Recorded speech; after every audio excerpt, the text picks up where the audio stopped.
अस्सलाम वालेकुम। मेरा नाम डॉक्टर मोहम्मद अनवर है। जैसा कि आप जानते हैं कि मैंने पिछले चंद दिन से हेल्थ के हवाले से कुछ लेक्चर्स का सिलसिला शुरू किया है। आज इस सिलसिले का 7वां लेक्चर है। पिछले लेक्चर में मैंने एक ख़ास बीमारी के बारे में बात की थी जिसे हम डायबिटीज़ मेलाइटस या उर्फ़ आम में शुगर की बीमारी कहते हैं। पिछले लेक्चर में हमने ये डिस्कस किया था कि शुगर 2 किस्म की होती है। एक टाइप 1 जिसे हम इंसुलिन डिपेंडेंट डायबिटीज़ मेलाइटस कहते हैं और दूसरी बीमारी जिसे हम टाइप 2 कहते हैं और इसे हम non insulin dependent diabetes mellitus कहते हैं। पहली बीमारी को इंसुलिन डिपेंडेंट इसलिए कहते हैं कि इसके इलाज में इंसुलिन लगाना बहुत ज़रूरी होता है, क्योंकि हमारे जिस्म में लबलबा इस बीमारी में इंसुलिन पैदा करता ही नहीं। जबकि दूसरी जो बीमारी है डायबिटीज़ टाइप 2, इसको हम non insulin dependent diabetes mellitus कहते हैं। इसका मतलब है कि इसके इलाज में बिलअमूम जो है वो इंसुलिन इस्तेमाल नहीं की जाती, बल्कि दवाओं के ज़रिए इसका इलाज किया जाता है। आज हम ये डिस्कस करेंगे कि डायबिटीज़ टाइप 2 में इंसुलिन का क्या रोल है, क्योंकि ये बहुत सारे मरीज़ जो हैं वो लगवा रहे हैं और डॉक्टर स्पेशलिस्ट इनको ये सजेशन देते हैं, ये मशवरा देते हैं कि आप इंसुलिन जो है ये लगाएं ताकि आपकी शुगर कंट्रोल हो। तो हम ये तज्ज़िया करेंगे कि क्या डायबिटीज़ मेलाइटस टाइप 2 में इंसुलिन बहुत ज़रूरी है, और अगर ज़रूरी है तो किन मरीज़ों में ज़रूरी है और इसका क्या रोल है। तो बात यह है कि इसके लिए हमें समझने की ज़रूरत ये है कि जो शुगर लेवल है वो कंट्रोल तो इंसुलिन ही करती है, लेकिन डायबिटीज़ टाइप 2 में इंसुलिन डेफिशिएंसी नहीं होती। इसलिए मैं ये कहना चाहता हूँ कि जो भी डायबिटीज़ टाइप 2 के जो मरीज़ हैं, अगर वो इंसुलिन स्टार्ट करना चाहते हैं तो पहले वो अपना इंसुलिन ब्लड लेवल करवाएं। क्योंकि होता यूँ है कि जब मरीज़ जो है वो डायबिटीज़ उसको डायग्नोसिस हो जाती है तो पहले डॉक्टर साहब उसको एक दवा शुरू करते हैं। आम तौर से मेटफॉर्मिन स्टार्ट की जाते हैं अगर उसका वेट ज़्यादा है। अगर वेट कम है तो उसको जो है वो दूसरी मेडिसिन दी जाती है जो खाने से पहले, जैसे एमरिल, गैट्रिल वगैरह। इनको हम सल्फोनाइल यूरियास कहते हैं।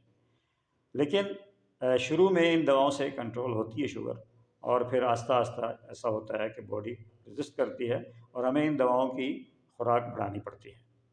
और यहाँ तक कि जब सारी दवाएं इस्तेमाल कर चुके होते हैं चंद साल के बाद, तो फिर डॉक्टर साहब जो हैं वो उसको मशवरा देते हैं कि आप इंसुलिन लगाएं।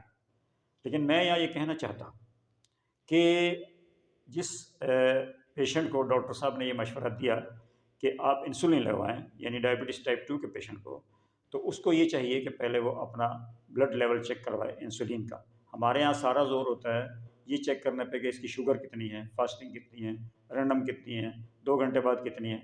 लेकिन बहुत कम डॉक्टर्स जो है वो उसका इंसुलिन लेवल चेक करवाते हैं। बेसिकली डायबिटीज़ टाइप 2 के अंदर जो है मसला, वो शुगर की इस बीमारी के अंदर जो मसला है वो इंसुलिन की कमी का नहीं है, वो मसला है इंसुलिन रेजिस्टेंस का। पिछले लेक्चर में बता चुका हूँ कि असल में हमारे जिस्म में डायबिटीज़ 2 में इंसुलिन रेजिस्टेंस पैदा हो जाता है, यानी हमारे सेल्स जो हैं वो उस इंसुलिन को जो हमारी बॉडी में वाफर मिकदार में मौजूद होती है उसको रिस्पॉन्ड नहीं करते। इसकी वजह मैंने ये बताई थी कि चूँकि लोग बहुत ज़्यादा खाना खा रहे होते हैं, कार्बोहाइड्रेट्स का हद से ज़्यादा इस्तेमाल कर रहे होते हैं, बार बार खा रहे होते हैं, तो उस वजह से उनका ब्लड शुगर लेवल तकरीबन हर वक्त ही बढ़ने की कोशिश में रहता है।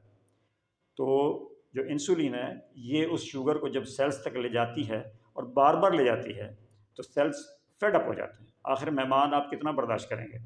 अगर कभी महीने में 1-2 मेहमान आ गए तो ठीक है, लेकिन अगर सुबह दोपहर शाम आपके पास मेहमान आने लगे तो यकीनन आप अपना दरवाज़ा बाहर से बंद करके अंदर छुप के बैठ जाएंगे। ऐसा ही होता है, जब शुगर बार बार सेल्स तक जाती है और इंसुलिन उसको लेकर जाती है तो सेल्स जो हैं वो उसको रजिस्ट करते हैं, उस ग्लूकोज को अंदर आने से रोकते हैं। इंसुलिन मौजूद है लेकिन सेल्स जो हैं वो उसको काम करने नहीं दे रहे। इसको हम कहते हैं इंसुलिन रेजिस्टेंस। इंसुलिन मौजूद है लेकिन काम नहीं कर सकती, और ये रेजिस्टेंस होता है बार बार खाने से, ज़्यादा कार्बोहाइड्रेट खाने से, और जो वज़न आप बढ़ा लेते हैं बहुत ज़्यादा, उसकी वजह से ये इंसुलिन रेजिस्टेंस होता है। जब इंसुलिन पहले से ज़्यादा मौजूद है तो आप अगर उसको मज़ीद इंसुलिन लगाएंगे तो शुरू में तो वो उसको थोड़ा सा रिस्पॉन्स देगी, लेकिन चंद दिनों के बाद या चंद महीनों के बाद यही इंसुलिन जो है इसका रेजिस्टेंस मज़ीद बढ़ जाता है। और इस तरीके से अब जब भी डॉक्टर साहब के पास जाते हैं और दवाएं भी काम करना छोड़ चुकी हैं, इंसुलिन की कम डोज भी करना छोड़ चुकी है, तो डॉक्टर साहब हर दफ़ा आपकी इंसुलिन की डोज थोड़ी सी बढ़ा देंगे। लेकिन इस तरीके से क्या होता है कि चंद सालों के बाद ये इंसुलिन भी काम छोड़ देती है और मरीज़ जो है बेचारा बिल्कुल यारो मददगार हो जाता है और फिर उसको ऐसी ऐसी कॉम्प्लिकेशंस आ जाती हैं, मसलन उसके हाथ पाँव सूखने लगते हैं और उसका मैदा जो है वो ख़राब हो जाता है और उसको ऐसी ऐसी बीमारियाँ लगती हैं, आँखें उसकी कमज़ोर हो जाती हैं, गुर्दे उसके कमज़ोर हो जाते हैं। तो मैं ये कहना चाहता हूँ कि इंसुलिन पहले आप ब्लड लेवल चेक करें डायबिटीज़ टाइप 2 के पेशेंट का। अगर उसकी इंसुलिन लेवल कम है तो फिर उसको रिकमेंड करनी चाहिए इंसुलिन। लेकिन अगर उसका ब्लड लेवल पहले ही ज़्यादा है और उसका इंसुलिन रेजिस्टेंस जो है बढ़ चुका है, तो हमें क्या करना है, जो मौजूद इंसुलिन है उसको यूज़ में लाना है, उसको इस्तेमाल में लाना है, उसको किसी तरीके से उसका रेजिस्टेंस कम करके उसकी सेंसिटिविटी बढ़ानी होगी। उसके लिए ज़रूरी ये है कि जिस वजह से उसका इंसुलिन रेजिस्टेंस बढ़ गया था, हमें उस वजह को चेक करना होगा और वो वजह कोई नहीं है, सिर्फ एक ही वजह है। वो वजह ये है बार-बार का खाना, कार्बोहाइड्रेट्स खाना, अपना वज़न बढ़ाना। तो दोस्तों बात ये है कि जब आप अपने कार्बोहाइड्रेट्स को कम कर देंगे और हाई फैट, लो कार्बोहाइड्रेट डाइट के ऊपर आएँगे, प्रोटीन का इस्तेमाल करेंगे, कार्बोहाइड्रेट्स को आप 10 से 12-15% तक ले आएँगे, तो फिर ये होगा कि आपके पैंक्रियाज़ के ऊपर लोड कम होगा, उसको इंसुलिन बहुत कम ख़ारिज करनी पड़ेगी और इंसुलिन बार-बार सेल्स के पास नहीं जाएगी, तो सेल्स का रेजिस्टेंस कम होना शुरू होगा और चंद महीनों के अंदर-अंदर जो है, वो आपकी थोड़ी-सी इंसुलिन जो आपकी बॉडी में मौजूद होगी, वो भी वर्किंग कंडीशन में होगी।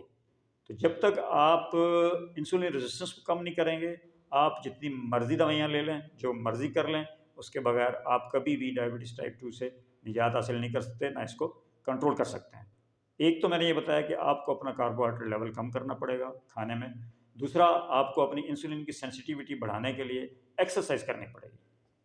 यानी ब्रिस्क वॉक करनी पड़ेगी 30 से 40 मिनट रोज़ाना। आपको डाइट मैंने बताया कि प्रोटीन्स वगैरह जो है ये ज़्यादा लेनी पड़ेंगी, कार्बोहाइड्रेट कम करना पड़ेगा। और अगर आपको कोई टेंशन है, कोई प्रॉब्लम ऐसी है ज़हनी, तो उसको आपने दूर करना है। तो डायबिटीज़ टाइप 2 जो है ये एक मल्टी डायमेंशनल समझ लें बीमारी है। मैं इसको बीमारी नहीं कहता, मैं इसको कहता हूँ मेटाबॉलिक सिंड्रोम। इसको हम हमारी किताबों में भी मेटाबॉलिक सिंड्रोम में लिखा गया है। मेटाबॉलिक सिंड्रोम का मतलब ये है कि आपके मेटाबॉलिज्म के अंदर कोई ऐसी गड़बड़ हो गई है जिसकी वजह से ये बीमारियों का मजमूआ बन गई है। सिंड्रोम इसलिए कहते हैं कि इस बीमारी की वजह से बहुत सारी अलामात आपके जिस्म में ज़ाहिर होती हैं। तो मैं ये समझता हूँ कि अगर जिन लोगों को ये बात समझ आ जाती है कि भाई इंसुलिन डायबिटीज़ टाइप 2 में हर मरीज़ का इलाज नहीं है, सिर्फ उन मरीज़ों का इलाज है इंसुलिन डायबिटीज़ 2 के, उन पेशेंट्स का इलाज है जिनका इंसुलिन ब्लड लेवल जो है वो कम हो गया है और बिल्कुल पैंक्रियाज उनका इंसुलिन प्रोड्यूस नहीं कर रहा।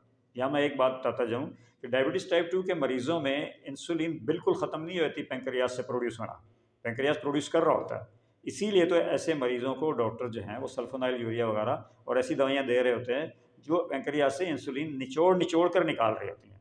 तो जब मौजूद होती है तो जब ही निकालती है ना। अगर ऐसा हो कि बिल्कुल इंसुलिन ख़त्म हो जाए तो ये एमरिल और गेट्रिल और इस तरह की दवाइयाँ देना बेकार बात है। जब दी जाती हैं तो इसका मतलब है कि पैंक्रियाज इंसुलिन प्रोड्यूस कर रहा है। तो हमें ये करना है कि हमें उस इंसुलिन को कारआमद बनाना है, उसकी सेंसिटिविटी बढ़ानी है, उसका रेजिस्टेंस कम करना है और उसका तरीका मैंने बताया, डाइट कंट्रोल करके करेंगे, कार्बोहाइड्रेट कम करके करेंगे, एक्सरसाइज करेंगे, अपने आप को थोड़ा सा जो है टेंशन से आज़ाद करेंगे और अपना जो लाइफस्टाइल है उसको चेंज करेंगे। दोस्तों, ये आज इस सीरीज़ का 7वां लेक्चर था। मुझे उम्मीद है कि आपको मेरे पिछले लेक्चर्स हैं वो समझ आ रहे होंगे और अगर आप तरतीब से इनको देखेंगे और सुनेंगे तो यकीनन आपको बहुत ज़्यादा फ़ायदा होगा। आपकी फ़ैमिली में या आपके दोस्तों में कोई ना कोई डायबिटीज़ का पेशेंट हो, आप उसको भी ये बात बताएँ ताकि वो बहुत ज़्यादा दवाओं से बच सके, क्योंकि दवाइयों के अपने साइड इफ़ेक्ट्स होते हैं और वही इंसान को जो है मज़ीद बीमारी में मुब्तला कर देते हैं। तो अगर आपको मेरा लेक्चर पसंद आया हो तो इसको जो है वो शेयर करें, बेल आइकन के बटन को दबा दें और जो है मेरे चैनल को सब्सक्राइब कर दें। Thank you very much.